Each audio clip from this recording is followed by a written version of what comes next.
जय जगन्नाथ मु ज्योतिर्विद डॉक्टर भवानी शंकर महापात्र आपण मानू भाग्य दर्पण कार्यक्रम को स्वागत जनाऊँ।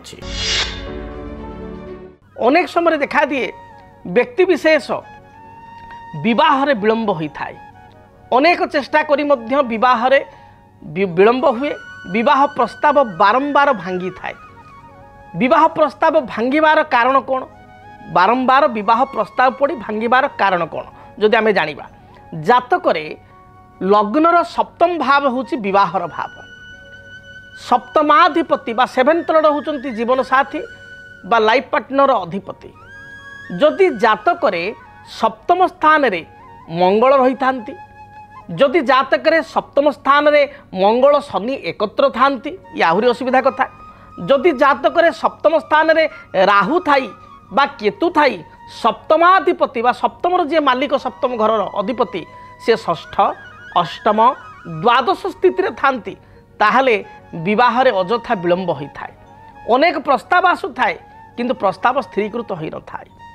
अनेक समय अनेक व्यक्ति विशेष कहती ये झीर बा पुअर गुरुशुद्धि आसी ना, गुरुशुद्धि नथिबारु तार विवाह हेउना। ये कथा सत्य, या ठीक कथा, किंतु केवल जे गुरुशुद्धि विवाह विलंबर कारण ता नुह। कारण गोटे पुओर विवाह योग्य बयस यदि आम कहवा माने गवर्नमेंट हिसाब रे गोटे पुओ 21 वर्ष बा 23 वर्ष पर विवाह करिपारिबो सरकारी आईन अनुसार। बा पितामाता चिंता कले पुओटी जदि चाकरी बाकरी शीघ्र पाई जाइए, बापा माँ चिंता कले जे 26-27 बेलू बाहागर करवा, किंतु सेई पिलाटी विवाह हेला बेलू 36 हो जाउची, 37 हो जाउची, 38 हो जाउची। ता माने कोन 26 वर्ष रु 38 वर्ष पर्यंत गुरुशुद्धि नथिला। ता माने ता जातक गुरुशुद्धि बहुत थर आसी, 2 थर 3 थर 4 थर से 10 वर्ष भितर गुरुशुद्धि आसी। किंतु गुरुशुद्धि केवल थिले मध्य जातक जदि ग्रहरिष्ट रही बा जातक ग्रहंकर अवस्थिति खराब अच्छी, ताहले अजथा विवाह विलंब हेब। एक कथा मध्य कहा जाए। केवल गुरुशुद्धि के देखा जीव नाही। गुरुशुद्धि तो कहा जाए जे जीव द्वितीय धनधान्य भोगी सुतार्थ वित्त नवपंचकेशु जामित्र संस्थ विपुलाच लक्ष्मी एकादशे सर्वशुभम ददाति। बृहस्पति जदि जन्म राशि ठारू द्वितीय रे आपणकर पंचम रे सप्तम रे नवम रे एकादश रे अछंती, ताल तो गुरुशुद्धि। तेणु बहुत समय जातक भी चली था गुरुशुद्धि था, किंतु दशा जदि समर्थन करू थाए, महादशा जहाँ खराब चली थाए दशा किंबा जातक ग्रह स्थिति ही खराब थाए, ताहले अजथा विवाह विलंब होता है। एवं आउ एक सूत्र मध्य कहा जाए जे सप्तमे स्थिते भौमे द्वादश स्थिते भौमे सप्तम स्थिते सौरी द्वादश स्थिते सौरी सप्तमे स्थिते राहु द्वादश स्थिते राहु विवाहम प्रतिबंधकम। प्रतिबंधक माने कौन? विवाह हो पारिबनी सेमती कथा नुह। विवाह हेब किंतु विलंबर हेब। एवं अनेक जगह विवाह प्रस्ताव स्थिर हो भांगी जाए। तापई आम विशेष कर देखो मंगल दोष। जदि जातक जनक लग्न रे मंगल, द्वितीय रे मंगल, चतुर्थ रे मंगल, सप्तम रे मंगल, अष्टम रे मंगल, द्वादश रे मंगल थाए, ताले विवाह प्रस्ताव पड़ी भांगी जीवार यथेष्ट जोग रही थाए। तेणु विवाह जदि आपण जातक विलंब होउची बा आपण विवाह योग्य बयस हो जाइए 3-4 वर्ष 5 वर्ष है आपण बहुटे खोजुंट बा झीटे खोजुंट पुओ पाइका बा झीटी आपंकर अच्छी विवाह योग्य हो जाइए, गोटे भल ज्वाइंट आप खोजुंट 3-4 वर्ष 5 वर्ष है मन लाखी ज्वाइंट मिलूना, परिवारटे बंधु घरटे मिलूना, ताहले आपण गोटे छोटिया प्रतिकार करंतु। प्रतिकार स्वरूप गौरी शंकर व्रत अर्थात शिव पार्वती व्रत आप निश्चय करंतु। 16 सोमवार व्रत झील को करने को कहतु। यही 16 सोमवार गौरी शंकर अर्थात शिव पार्वती को दर्शन एवं पूजन कर व्रत कर शिवों उद्देश्य 16 सोमवार व्रत कर देखिए विवाह जो विलंब होता दूरीभूत हो। से भली ब्रह्मज्येष्ठी वृक्ष जहाँ कई गाँ गहल ब्राह्मण झाटिया गछ कही था, ये वृक्ष को आप कुंडरे लगाई चंदन सिंदूर दीप धूप एवं आपण जदि हलदी रंगर फूल दे प्रत्येक दिन पूजा करेंगे, ताहले विवाह रे जदि कौन से कारण अजथा विलंब होची से विलंब मध्य दूरीभूत हो।